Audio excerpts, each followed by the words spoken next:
Assalamualaikum warahmatullahi wabarakatuh.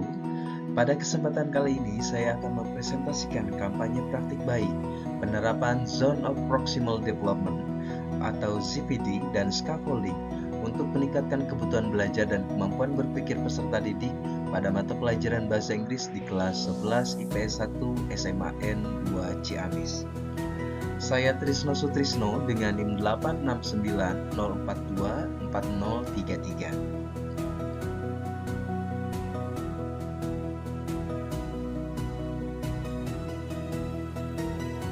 Sebelumnya, saya akan membahas mengapa kita perlu melakukan intervensi terkait penerapan scaffolding pada Zone of Proximal Development atau ZPD.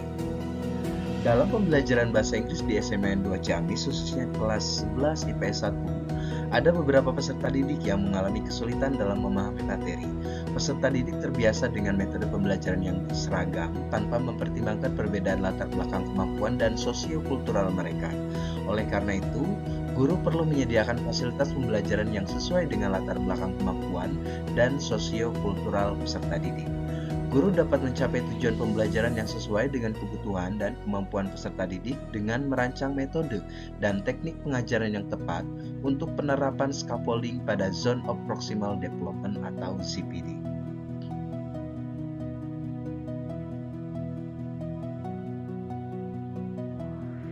Lalu, apa itu scaffolding? Scaffolding adalah bantuan atau dukungan yang diberikan kepada peserta didik dari orang yang lebih dewasa atau lebih kompeten, khususnya guru, yang memungkinkan penggunaan fungsi kognitif yang lebih tinggi dan memungkinkan berkembangnya kemampuan belajar peserta didik sehingga terdapat tingkat penguasaan yang lebih tinggi yang ditunjukkan dengan daya penyelesaian soal-soal yang lebih rumit. Sedangkan Zone of Proximal Development atau ZPD, menurut Vygotsky, Zone of Proximal Development atau ZPD merupakan landasan untuk memahami tentang pertumbuhan kognitif peserta didik dalam berkembang.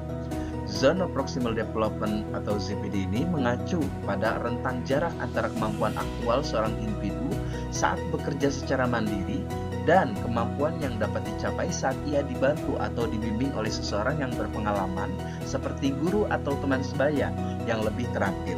Tujuannya agar peserta didik dapat mengatasi dan memahami tugas atau konsep yang sulit dengan bantuan dan dukungan yang tepat.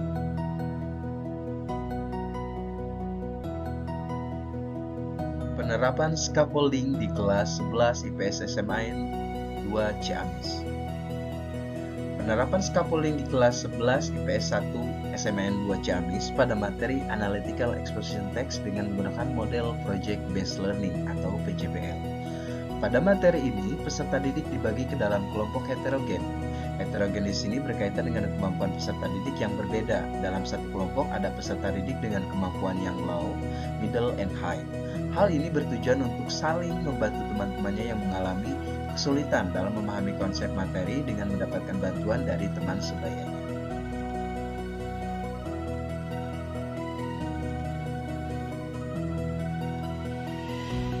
Lalu, bagaimana aktivitas dalam penerapan scaffolding? Pertama, penyampaian materi awal tentang generic structure dari Analytical Exposition Text dengan memberikan contoh yang direlasikan dengan lingkungan sekitar. Kedua, pemberian pertanyaan pemantik yang bertujuan untuk meningkatkan kemampuan berpikir kritis peserta didik dalam berargumen. Ketiga, melakukan pengelompokan heterogen peserta didik untuk kegiatan diskusi dalam kerja kelompok. Pengelompokan heterogen peserta didik ini bertujuan untuk dapat memberikan ruang dan kesempatan pada peserta didik yang kurang terampil untuk mendapatkan bantuan dari teman sebayanya. Selanjutnya, guru memberikan LKPD yang telah dirancang sesuai dengan konsep scaffolding. Selanjutnya, guru melakukan bimbingan. Selama melakukan proses bimbingan, guru harus memastikan bahwa proses diskusi berjalan dengan lancar dan semua peserta didik terlibat di dalam proyek bersama. Artinya, interaksi antara peserta didik dapat terkontrol sehingga guru mampu mengidentifikasi mana kelompok yang membutuhkan bantuan dan tidak. Selebihnya, guru memberikan ruang semua peserta didik untuk dapat mengerjakan tugas tersebut.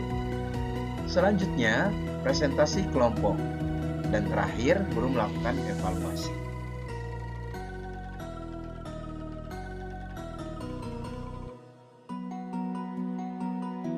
Bagaimana hasil yang telah dicapai? 97% berhasil dicapai. Hal ini dapat dibuktikan dari pertama, peserta didik dapat mencapai hasil belajar yang memuaskan dan dapat memenuhi tujuan pembelajaran. Kedua, peserta didik mampu dalam memahami konsep yang menantang. Ketiga, peningkatan kemampuan kognitif peserta didik dari segi vocabularies, grammar, dan pronunciation. Keempat, melatih tanggung jawab dalam ruang kolaborasi atau diskusi.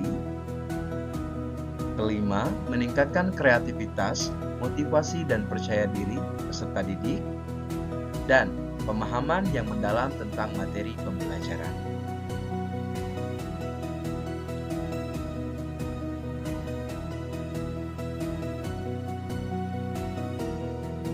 Pembelajaran dan replikasi. Pada pembelajaran, guru memberikan instruksi atau panduan yang tepat dan jelas pada saat pemberian LKPD dan bimbingan berlangsung. Guru berperan sebagai fasilitator yang membimbing peserta didik melalui kesulitan-kesulitan yang dihadapinya, dan guru menyediakan materi yang relevan dan mendukung serta memberikan kesempatan kepada peserta didik dalam perkembangan pengetahuan baik secara kognitif maupun non-kognitif.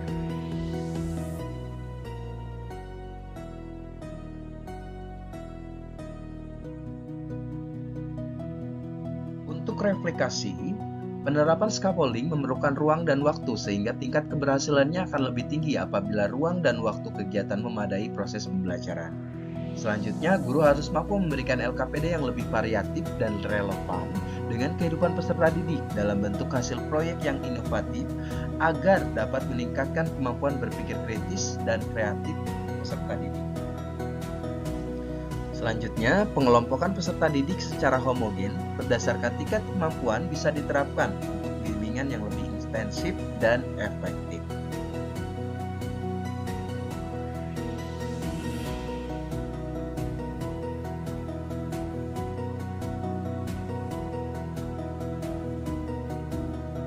Sekian presentasi dari saya tentang penerapan scaffolding dan Zone of Proximal Development atau ZPD yang telah saya laksanakan di kelas 11 IPS 1 di SMAN 2 Ciamis.